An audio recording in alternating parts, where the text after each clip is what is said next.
All right. Good morning, good afternoon, or good evening, wherever you may be watching from. I'm coming to you from beautiful, sunny Destin, Florida. We're on vacation, but we keep working. So I apologize if the audio isn't quite up to snuff. I don't have my microphone. We're just relying on the AirPods, but hopefully you can enjoy the view instead. There's our beach chairs right down there. That's where I'll be today. So life is pretty tough right now down here on vacation, but what a blessing that we get to be able to record and do this stuff even while we're not at home. I mean, how cool is that? So, anyways, I want to talk to you today about how the Lions are looking to get help at the perfect time in the perfect position. I think as we go through this offseason, one of the things that we're starting to recognize, one of the things that we're starting to become more and more aware of is that our offense and defensive lines, while still very good, especially the offensive line, there's starting to be some concerns about how they'll hold up in the trenches. You know, it's funny. I had another person that talked to me, and I think I forgot this early on in my life, and I've really come to realize this over the last 5 or 10 years. Yes, every team tries to get better in the offseason, but I always would forget that the other teams are getting better too. The Chicago Bears absolutely beefed up their interior of their offensive line. They had a horrible interior offensive line last year. They went out and got 3 proven players to play the interior under their new coach, as we know, our old offensive coordinator, Ben Johnson. The Packers spent big money on a guard. I'm not really sure what the Vikings are doing, but we need to build up in the trenches on both sides of the ball. And the Detroit Lions had kind of a very quiet. This was kind of interesting.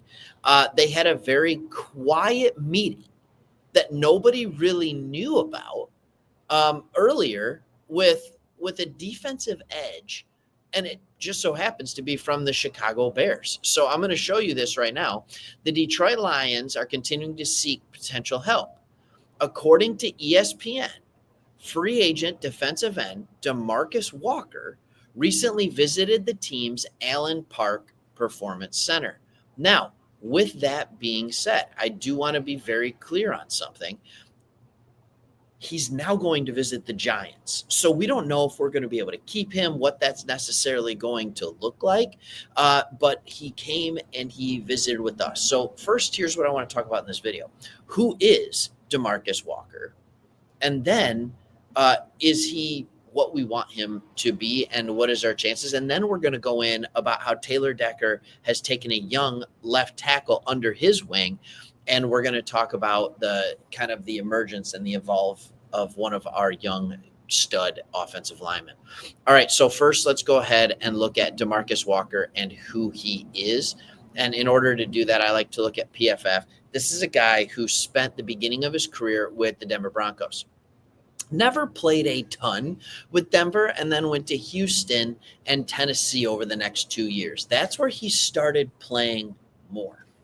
And then he signed, I believe it was a 3-year, $21 million contract with the Chicago Bears. So we've seen him. If you don't know him, you can make a couple of different arguments for that. You can say, well, I don't really know who he was. You can either say, well, that's because he didn't play well enough, or, you know, maybe just like I always say, we don't pay attention to the offensive defensive line as much as we should.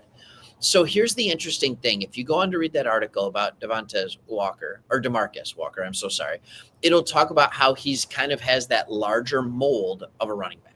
He has that larger mold of a running back. He's a guy who comes in, he's 6'4", he's listed at 280 pounds. He played interior quite a bit. He would shift to the inside quite a bit, especially on pass rushing situations. And he's a guy that ended up getting some sacks over his career. His season high was 8 in 2022 with the Tennessee Titans, but he has had 4 each of the last 2 years. The Bears dropped him in order to save money. They wanted to save salary cap money. So I wanted to just do a quick compare and contrast for you from these two guys. What you're going to see is an overall defensive grade, high watermark of 72.8. All right. Yes, these don't count because they were, 121 snaps. All right. So I want to actually see large ones when he plays. He's a mediocre defensive lineman at best, but he can be another body to fill in. But you need Hutch healthy in order for this to work. I don't know how to say it in any other way. Whereas if you look at Marcus Davenport, here's Marcus Davenport's grades. No, it has not been a good last 2 years because of the rash of injuries. But Marcus Davenport before that in New Orleans was always a very, very effective runner. Or not runner of the, or a disruptor is the word I'm looking for. He was always a very effective disruptor. That's kind of what we're looking for. Man, I keep messing up and saying weird things. I must be on vacation. I must be out of my element. This is really great. So, anyways, hey, there's a random question for you in the middle of this as we transition into our next the next thing I want to talk about. Who's on vacation right now? I know a lot of Michigan is on spring break. Anybody watching this from spring break? If not, throw in a comment if you are of where you're watching this from. Even if you're home, just let us know that you are home. All right, here's the next one I got for you. We have got um, we have got Taylor Decker out here working hard with Giovanni Manu. And I think this is important because this is what Brad Holmes had to talk about Giovanni Manu back in January. He said, if you have watched the film of Gio in OTAs and you watch the film of Gio in practice, I mean, it literally is night and day. This is, again, back in January. So that's a credit to O-line coach Hank and assistant O-line coach Steve and all those guys just working with him, and a credit to him because he was conscientious of making sure that he's improved. So they're sitting there, they're working on this. I got a video of them doing some workouts too. But then you have another thing. You've got Taylor Decker that has said that he has decided, you know what, I'm going to work with Giovanni Manu. And this is a video of Decker and I believe it's Fraley in there. I'm not sure. And Manu, they're working out. So let's take a look at it, right? Let's just see what they're up to over here.